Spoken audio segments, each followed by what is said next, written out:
I will need a different password. Hold on 1 second. Now this is the master password for all her accounts.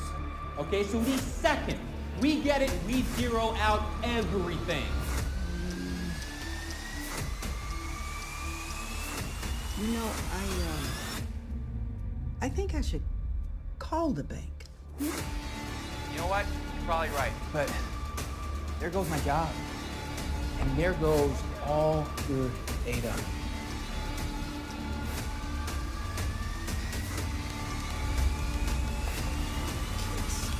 Pictures are on this computer. Okay.